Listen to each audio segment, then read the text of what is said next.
Alors, commençons déjà par définir ce que c'est que le trading, puisque c'est cette terminologie qui va désormais conduire tous nos travaux. Et donc, c'est une thématique qui est populaire et connue de tous et qui est vulgarisée partout.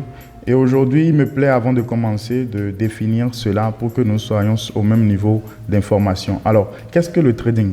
Le trading, c'est juste une définition littéraire en fait du mot commerce.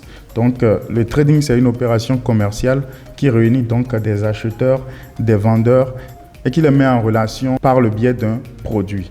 Et c'est ce que nous allons exactement faire ici, nous en étant traders.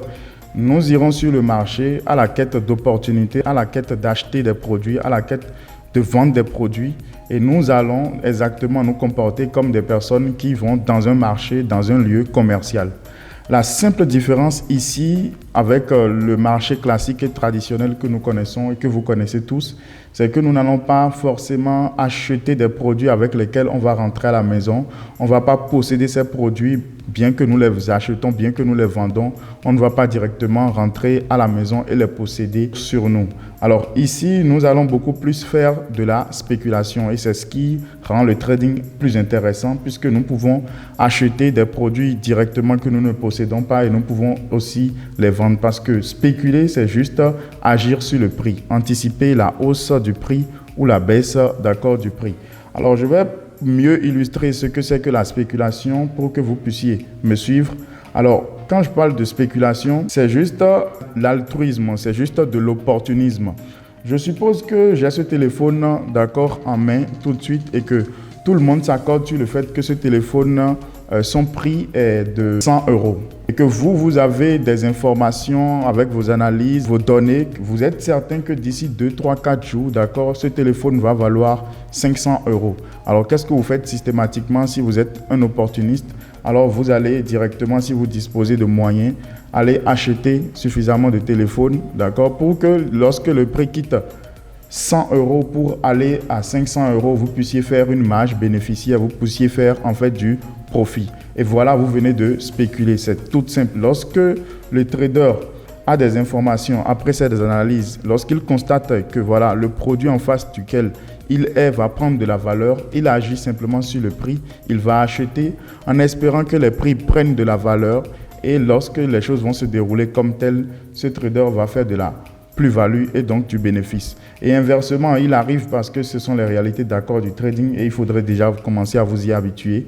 Il arrive que parfois vous fassiez vos analyses, vous semblez avoir des bonnes informations, vous allez peut-être acheter des produits en pensant que ces produits vont prendre de la valeur et inversement, ces produits derrière vont perdre de la valeur. Et là, quand vous achetez un produit, c'est dans le but de profiter de la prise, de l'augmentation de la valeur. Et lorsque ce produit, malheureusement, va perdre de la valeur, alors systématiquement, vous perdez donc de l'argent. Inversement, lorsque vous pressentez avec vos informations, qu'un produit va perdre de la valeur, qu'est-ce que vous faites? Vous vendez ce produit pour profiter de la baisse du prix de l'actif. Et là, vous rentrez également en bénéfice. Donc, pour récapituler, notre opération en tant que trader, il s'agira pour nous simplement, d'acheter lorsque nous pensons que le produit en face duquel nous sommes, va prendre de la valeur. Et de vendre lorsque nous pensons que le produit face auquel nous sommes va perdre de la valeur. Si nous achetons et que le produit perd de la valeur et que l'actif, perd de la valeur, alors nous faisons directement une perte, une moins-value. Et inversement, lorsque nous vendons, et que le produit prend de la valeur, alors systématiquement, nous encaissons également une perte. Donc, le trader achète pour anticiper la hausse et il vend pour anticiper la baisse. Et lorsque les choses se passent inversement dans l'achat où les prix iront vers la baisse, alors qu'est-ce qui va se passer? Ce trader perd de l'argent. Si inversement dans la vente, le produit prend de la valeur, alors ce trader également rentre en perte. Celui qui fait donc le trading est appelé trader. Donc le trader ira sur le marché à la recherche d'opportunités. Il ira faire des analyses, nous allons les aborder dans la suite. Il ira détecter des niches d'opportunités, il ira pressentir sur le marché. Est-ce que cet actif va prendre de la valeur? Est-ce que cet actif va perdre de la valeur? Et en fonction de ces informations, il va se positionner. Nous abordons ça dans la suite des situations d'apprentissage. Donc, je vous disais tout à l'heure que le marché est comme le marché traditionnel et classique que vous connaissez tous. Et comprenez que lorsque vous allez dans un marché traditionnel, il y a plusieurs rayons. Il y a des rayons dans lesquels vous verrez des vêtements. Il y a des rayons dans lesquels vous irez lorsque vous avez envie d'acheter des ustensiles de cuisine. Il y a des rayons dans lesquels il faut aller pour acheter le matériel de bureau et ainsi de suite. Et le marché financier se comporte exactement comme ça. Le marché financier, c'est le grand marché dans lequel vous retrouvez plusieurs types de rayons, dans lesquels vous achetez des produits spécifiques. Donc, le marché financier, vous verrez des rayons dans lesquels vous pouvez acheter des matières premières, c'est l'or, c'est le fer, le pétrole. Il y a le rayon du marché dans lequel vous pouvez acheter des actions des entreprises qui ont décidé d'être cotées en bourse. Il y a le rayon des indices dans lesquels vous pouvez aller désormais acheter des indices. Donc, c'est des regroupements d'actions d'entreprises qui sont cotées en bourse. Vous verrez le Nasdaq, le S&P, ainsi de suite. Il y a le rayon donc des devises, donc une section du marché dans laquelle vous pouvez aller sur le marché de change, donc le marché des devises. Là, vous verrez Euro-USD, AUD-USD, toutes les parités, ainsi de suite.